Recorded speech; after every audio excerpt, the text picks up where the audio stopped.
200 रुपये खुल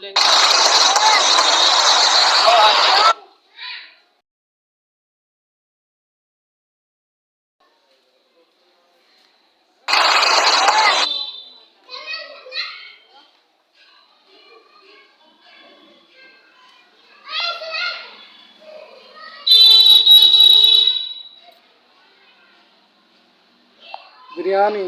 जब मकसद अल्लाह को राजी करना हो और नीयत साफ हो तो ऐसे बरकत हुआ करती है। कराची में कुछ महीने पहले खुलने वाला ये पकवान सेंटर अल्लाह राजी के नाम से, जिसकी बीफ रसीली यखनी नली बिरयानी ने अवाम में जादू सा कर दिया। आला क्वालिटी का चावल और रोजाना बचिया जानवर कुर्बान किया जाता है। तसले के तसले, लंबी लंबी कतारें, खाने से पहले टोकन और इतने बड़े बड़े पतीले 5 मिनट में ऐसे खत्म होते हैं, देख के अंदाजा हो जाएगा कि भाई बरकत क्या चीज होती है। पकवान का सारा निजाम एक ओपन किचन में अवाम के सामने ही हो रहा होता है। सुबह 12 से ये रात 2-2:30 बजे तक मेला चलता ही रहता है। मुनासिब सी कीमत इसकी एक और वजह लगती है मुझे, तो ऑफिस के लंच का सीन हो या इवेंट हो या रैंडम प्लान हो, एक दफा तो जरूर ट्राई करिएगा। लोकेशन इसकी कोरंगी 4 नंबर कल्लू चौक पे मौजूद है। तो आइए इसको टेस्ट करते हैं, डिटेल में इसका रिव्यू करते हैं। इतनी लंबी लाइन मैं आपको दिखा रहा हूँ। ये देखिए, ये क्या कर रहा है भाई? लाइन में लगा हूँ, क्या कर रहा है यार? जब मकसद अल्लाह को राजी करना हो और नियत साफ हो,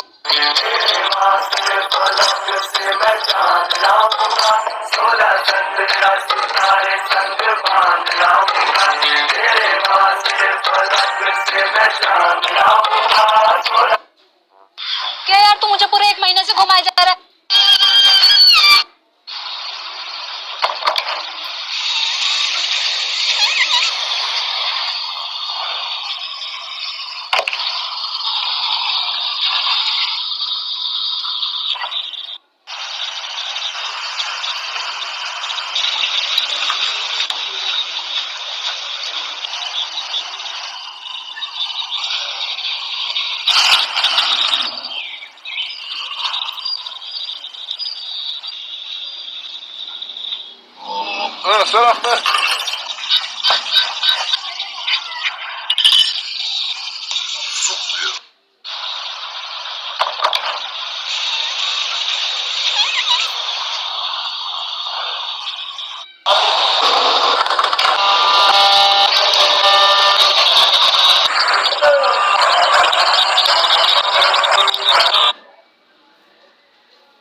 अरे आज तो मजे आ गए, पूरी 250 ग्राम बिरयानी अकेले खाने को मिलेगी। यार दोस्त है ही ना कोई परेशान करने को।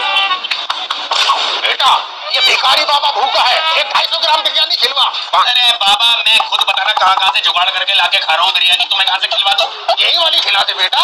अरे बाबा मैं ना खिला रहा, ये वाली यहाँ इतने सारे खा तो नहीं बैठे हुए, इनसे मांग लो ना। खाऊंगा तो मैं तेरे से ही ना, मैं ना खिला रहा। रुक जा। अब खा। ओ बाबा ये क्या करा मेरी बिरयानी में तुमने? क्या पड़ के भूखा है? हाँ पता चल जाएगी तुझे। मैं बता देंगे ना बाबा क्या भूखा है इसमें पड़ के तुमने? अरे भाई क्या हुआ, क्यों लड़ रहे हो? नहीं इसने मेरी बिरयानी में पता ना यूं करके कुछ पड़ के भूखा है। झूठ कह रहे, झूठ कह रहे। मैं झूठ कह रहा हूँ, देखो अभी पता चल जाएगी। ये ले पकड़, ये बिरयानी खा, अभी देखना क्या होता है इसे खाती बाबा को। रुको देखना, अभी खाती होगा इसे कुछ ना कुछ। खाली सारी हुआ मुझे कुछ। अबे यार क्यों इस बेचारे भिखारी को तुम बदनाम कर रहे हो? सही ना, तेरे से खाऊंगा बिरयानी। अरे आज तो मजे आ गए। शहरी के टाइम जब आप अकबरी रोड उर्दू बाजार लाहौर की इस गली से गुजरोगे तो ये जाल वसील आपके कदम आगे बढ़ने ही नहीं देगा। हाँ भाई मैं बात कर रहा हूँ वारिस निहारी हाउस की। तो भाई एक और बात, अगर आप ये निहारी वहीं बैठकर खाना चाहते हैं तो भाई जल्दी मत जाना, क्योंकि मैंने बहुत कोशिश की कि मैं ये निहारी वहीं बैठकर खाऊं। यहाँ आपको ऑर्डर तब मिलेगा जब आपको डिलीवरी जॉब ढूंढ रहे।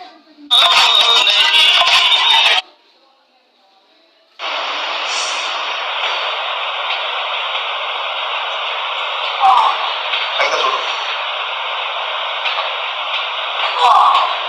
हल्का छोड़ दो।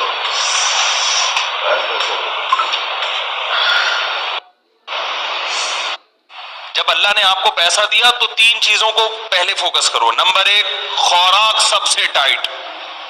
जाती मकान बना लिया लेकिन अच्छा खाने के पैसे नहीं बचे, भाड़ में जाए ऐसा मकान। जब अल्लाह ने आप क्या आपके दादी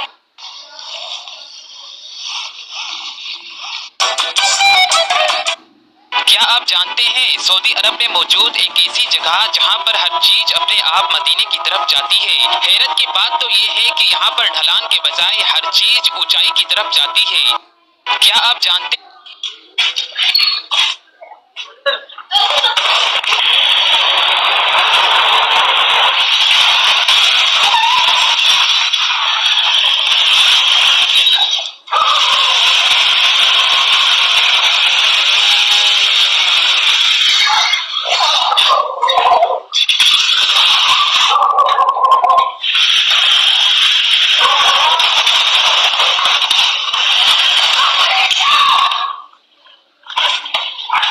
आपके सामने 86 रुपया डाल दिया है विड्रॉ। कितने पैसे हुए तेरे? मैम 50 रुपए हो गए। मैम आप लोग इस कोचिंग में पढ़ते हैं? हाँ, लेकिन तुझे बड़ा पता है इस कोचिंग के बारे में? हाँ, यूपीएससी की तैयारी होती है ना यहाँ। क्या कहा तूने? यूपीएससी? छी, तेरे मुंह से यूपीएससी का नाम सुनते हुए कितना गंदा लग रहा है, अनपढ़ गवार कहीं का। और तुझे कैसे पता है यूपीएससी की तैयारी होती है? वो क्या है ना, मैं खुद भी यूपीएससी की तैयारी करता हूँ, तो इस वजह से इस कोचिंग के बारे में पता है। मैं खुद भी एडमिशन लेना चाहता था, लेकिन यहाँ की फीस बहुत महंगी है, इसलिए एडमिशन नहीं ले पाया। लेकिन हाँ, मैंने इस कोचिंग के सारे नोट्स बना रखे हैं। थोड़े बहुत डाउट हैं बट अच्छे हैं। एक मिनट, क्या कहा तूने? तो यूपीएससी की तैयारी कर रहा है? यूपीएससी का फुल फॉर्म बताइए जरा। मैम यूपीएससी बस अच्छे से पता है मुझे कि तुझे कुछ नहीं आता है, अनपढ़ है ना तू, और अनपढ़ ही रहेगा। और इतने बड़े सपने ना देखने की कोई जरूरत नहीं है, हमें उतने ही सपने देखने चाहिए जितना हम पूरा कर सके। और तुम जैसे लोग ना ये रिक्शे। क्या आप जानते हैं सऊदी अरेबिया पानी में तैरता हुआ एक बड़ा शहर बनाने जा रहा है, जिसे बनाने में 60,000 करोड़ रुपए से भी ज्यादा का खर्च आएगा। वहीं इस देश में 170 किलोमीटर लंबा सीधे लाइन में शहर भी बनने जा रहा है। और तो और सऊदी अरेबिया में बुर्ज खलीफा से भी ऊंची बिल्डिंग बनाने का काम शुरू किया जा चुका है। आखिर इतने बड़े बड़े प्रोजेक्ट पर सऊदी अरेबिया इतने पैसे खर्च क्यों कर रहा है? तो दोस्तों आज के समय तेल बेचकर सबसे ज्यादा पैसे यही देश कमाता है, जिसकी ऑयल कंपनी दुनिया की सबसे ज्यादा प्रॉफिटेबल कंपनी है। लेकिन यहाँ की सरकार को पता है ये तेल कभी न कभी खत्म हो जाएगा, इसीलिए वो अपने देश को दुबई की तरह बनाना चाहते हैं। इसीलिए पानी में तैरता हुआ कोई बड़ा जहाज नहीं बल्कि 60,000 की आबादी वाला पूरा शहर बना रहे हैं। इस शहर का नाम होगा पेंगियोस, जो हमेशा एक जगह से दूसरी जगह सफर करता रहेगा। वीडियो पसंद आई सब्सक्राइब करें। क्या आप जानते हैं सऊदी अरेबिया पानी में तैरता हुआ एक बड़ा शहर बना मैं शिव दरगाह की सबसे बड़ी देग जिसमें आज भी 2400 किलो खाना बनाया जाता है। तो इस वक्त आप देख रहे हैं कि खाना किस तरीके से तमाम आशिकों में तकसीम किया जा रहा है और आप ये मंजर देख रहे हैं कि किस तरीके से इसको निकाला जाता है। ये मैं शिव दरगाह की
म्यूचुअल फंड इन्वेस्टमेंट सही है, लेकिन कौन सा, ये कौन गाइड करेगा?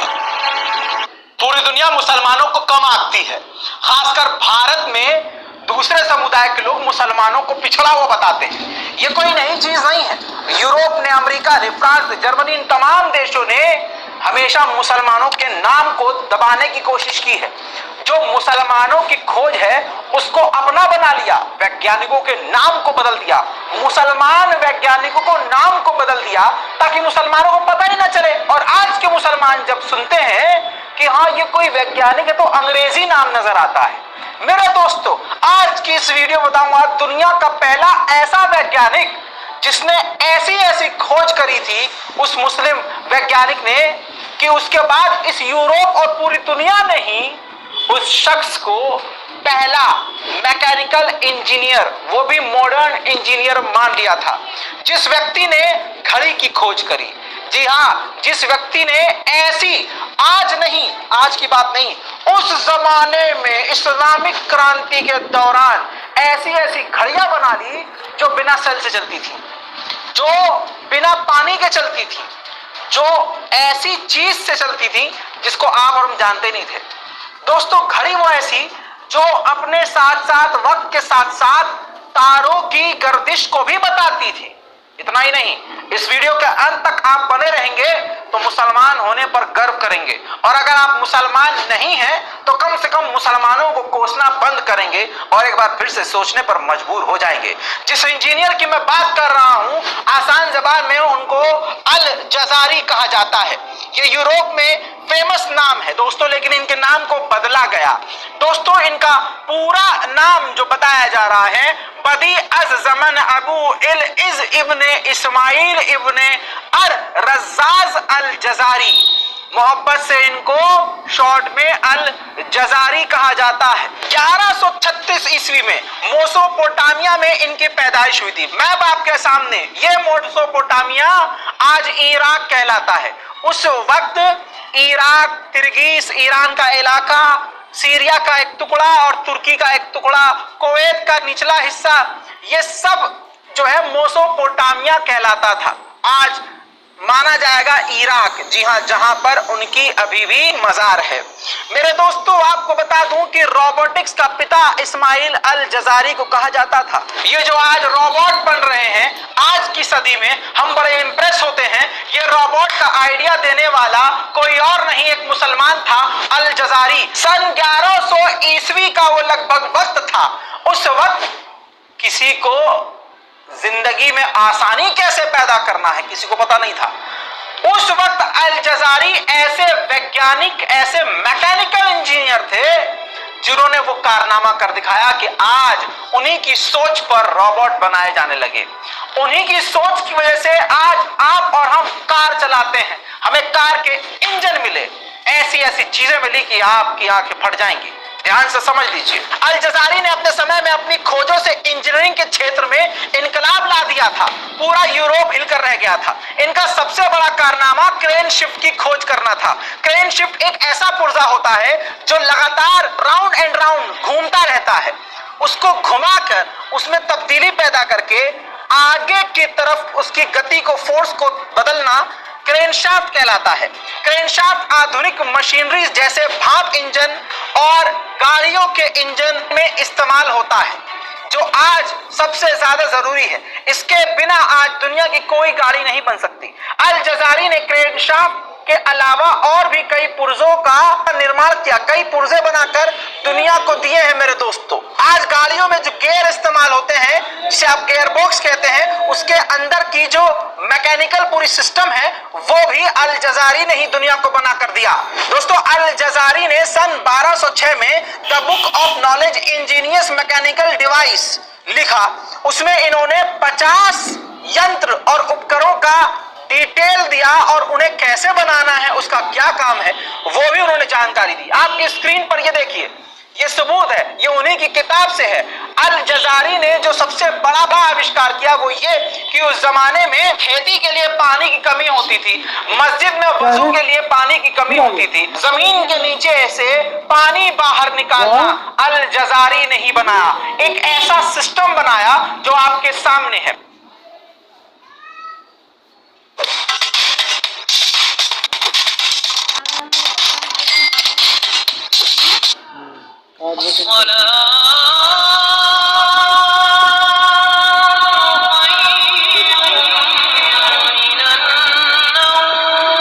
अस्सलामुअलैकुम वरहमतुल्लाहि वबरकातुहू। प्यारे दोस्तों, आज की इस वीडियो में आपको कुरान मजीद के करिश्मे का एक ऐसा सच्चा वाकया बताने वाले हैं कि जिसको सुनकर आप सभी दोस्तों का दिल खुश हो जाएगा और आप कमेंट बॉक्स में सुभान अल्लाह लिखने पर मजबूर हो जाएंगे।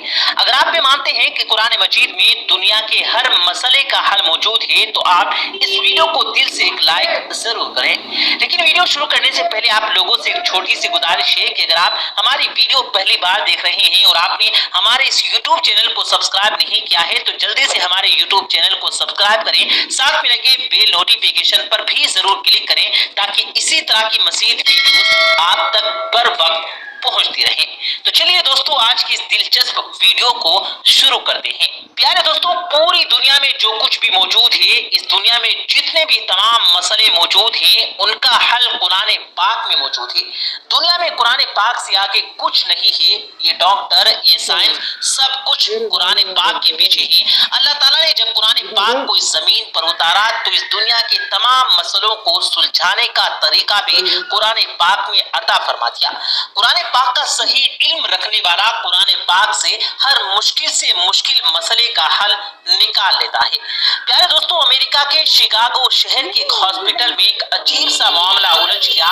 देखिए कि किस तरह से इस मुश्किल मसले को कुरान मजीद की एक आयत ने चुटकी में सुलझा दिया।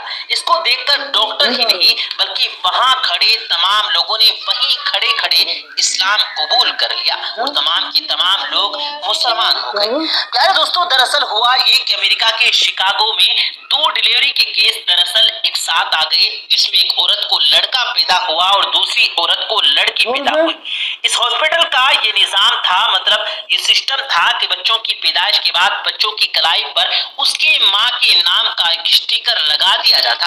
लेकिन दोस्तों, उस रोज हुआ ये कि कुछ नर्स जो वहां पर काम कर रही थी वो कुछ जल्दबाजी में थी, वो बच्चों की कलाई पर स्टिकर लगाना भूल गई थी, जिसकी वजह से वो दोनों बच्चे मिक्स हो गए। अब ये अंदाजा लगाना मुश्किल हो रहा था कि इनमें से बेटा किस औरत का है और बेटी किस औरत की है।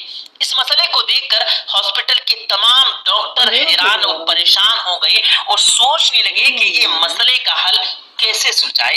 उन्हें उसका कोई आसान तरीका सोचना था, इसलिए वो पास में एक दूसरे डॉक्टर 1 रुपए की कीमत तुम क्या जानो बाबू, पर अब जान जाओगे, क्योंकि 1 रुपए में लूडो खेलकर भी आप भर भर के जीत सकते हो जुपी पर। साथ ही यूपीआई से अपनी विनिंग्स को सीधा अपने अकाउंट में ट्रांसफर कर सकते हो। यहाँ है 100% फेयर प्ले। अभी 7 करोड़ से ज्यादा लोग जूपी पर लूडो खेल चुके हैं। खेलो जूपी लूडो, इंडिया का अपना गेम। इस खेल में वित्तीय जोखिम शामिल है और इसकी आदत लगती है, जिम्मेदारी से खेलें। घर जा,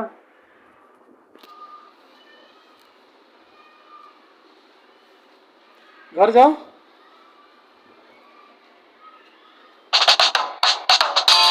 When it's easy to see things, easy to pick up things, reducing bending by 90%. It's India's first bottom-mounted refrigerator from Haier. Haier BMR, made in India, made for India. मैं चेयर पे थी तभी चेयर वाइब्रेट होने लगी और जब वो vibrate हुई और तब मुझे समझ में नहीं आया था, बट जब बाहर से मुझे बिल्डिंग के बाहर से जो शोर सुनाई दिया तब ऐसा महसूस हुआ कि कुछ हुआ है। फिर जब बाहर आए तो पता चला वो एक अर्थक्वेक था। काफी तेज झटके थे और पंखे हिल रहे थे और काफी खिड़कियां शीशी की थी, आवाज आ रही थी। हमने देखा पहले हमने कहा कि कोई आवाज हो रही है, उसके बाद देखा तो एकदम से काफी बिल्डिंग हिलने लगी तो हम तेज से दौड़ के बाहर आए। हम लोग अभी अंदर बैठे थे और थोड़ा सा कंपन महसूस हुआ। उसके बाद हम लोग ने सोचा क्या बात है, तो देखे हमको लगा कि भूकंप आ रहा है, पंखे वगैरह हिल रहे थे तो हम सारे लोग बाहर आ गए। अभी जस्ट भूकंप के झटके से महसूस हुए थे और एकदम हम लोग बाहर निकल करके आ गए, बाहर आके खड़े हो गए। सारे लोग अभी झटका लगा और ऐसे लगा कि इससे से जो है चक्कर सा कुछ आया और सारे लोग बाहर से आगे निकल जाए और जो ये पेड़ के नीचे थे वो लोग सब बाहर आ गए, ऐसा ना हो जाए। और ये बहुत तेज झटका था। भूकंप के बहुत तेज झटके महसूस हुए थे।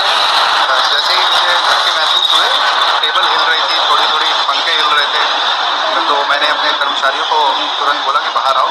हम टीवी देख रहे थे बेड पे लेटे हुए, एकदम से पंखा हिला, भूकंप जैसा लगा भूकंप है। तो हमारे मित्र हमसे मिलने आए हुए थे विजय जी, हम बैठ के बात कर रहे थे तो लगा झटका भूकंप का, तो हम बाहर की तरफ भागे। क्या कोई नुकसान?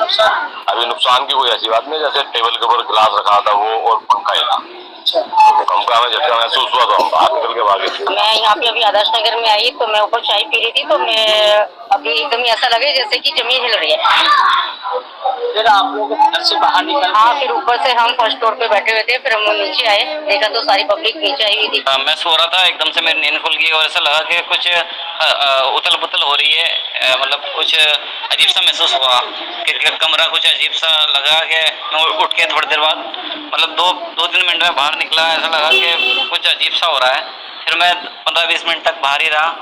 हम लोग ऑफिस में बैठ के काम कर रहे थे, अचानक से टेबल श्रिंक हुई तो हम लोगों ने देखा कि शायद कुर्सी हिलाई किसी ने, बट कोई था नहीं। तो हमने ऊपर भी देखा तो पंखा भी हिल रहा था, जिससे हम लोगों को पता चला कि भूकंप आया।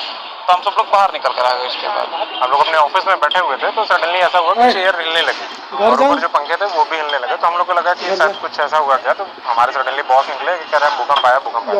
हम लोग वहाँ से नीचे उतर के सीधे यहाँ पे नीचे आ गए। मैं अभी खड़ा हुआ था आधा घंटे पर, तो 50 लोग ऊपर से उतर नीचे अचानक आए और कहते हैं भूकंप आया, झटके महसूस हुए ना, और सब लोग यहाँ खड़े हुए उतरे बाहर आ गए। हम लोग बाहर खड़े हुए थे, अचानक से एक भाई था वो एकदम भैया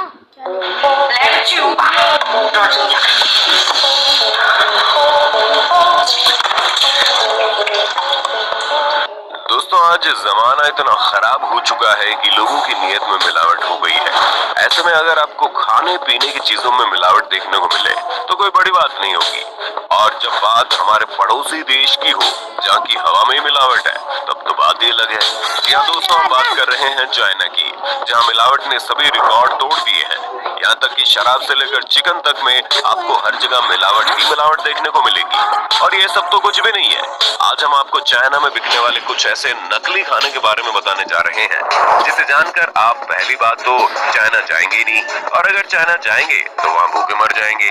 लेकिन ये मिलावटी खाना कभी नहीं खाएंगे। यकीन नहीं आता तो वीडियो में इसी तरह बने रहिए। और अगर आपने अभी तक हमारे चैनल को सब्सक्राइब नहीं किया तो क्या कर रहे हो, फटाफट कर लो सब्सक्राइब।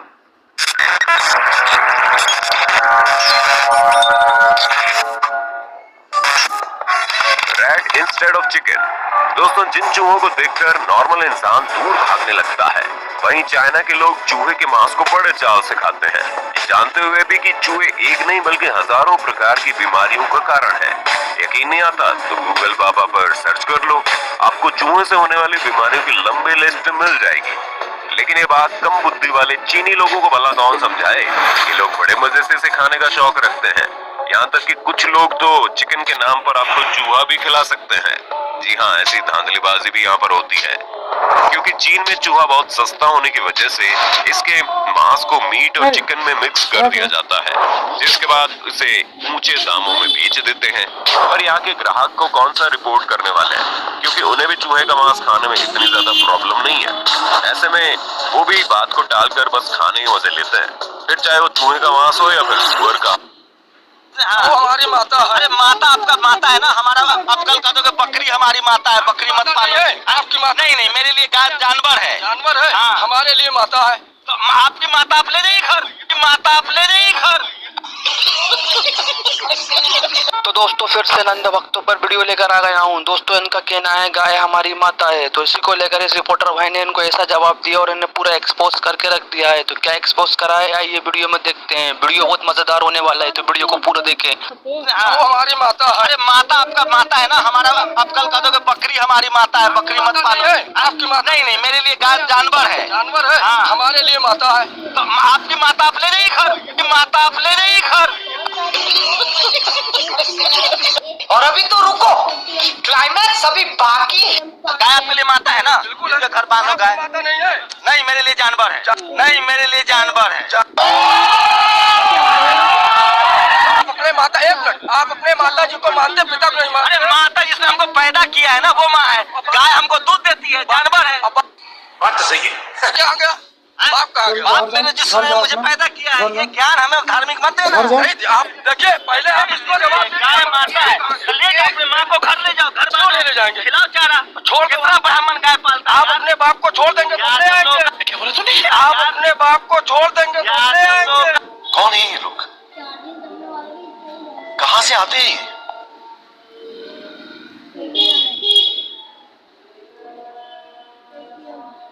ओ, क्या कर रहा है तू? पेटीएम वाला हुआ है, मतलब ये बहुत देता है। पेटीएम तेरा पेटीएम पर 20 रुपए समाप्त हुए, प्राप्त हुए, प्राप्त हुए, ऐसे तो बोलता ही है। मैंने याद की जान शुरू हो गई, तो ये ना 4 दिन में चलने वाले हैं। सही क्यों? सही क्यों? ये है 4 दिन पहले सबसे बड़ी मस्जिद किया जाती है, फिर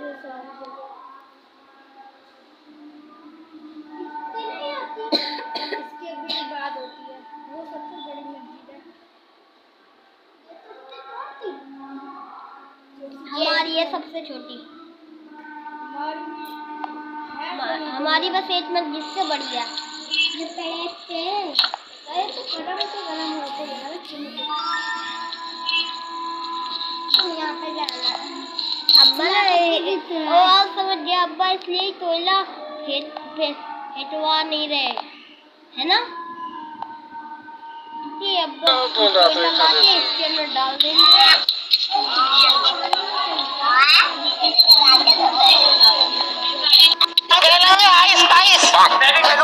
भाई जो लास्ट में आता है उसकी ट्रेन होती है। चलो छुपो, आओ।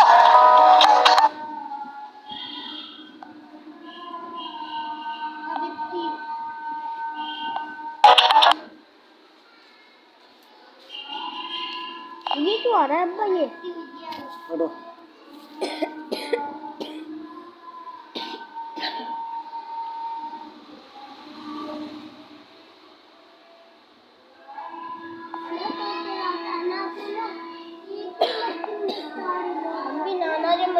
नाना के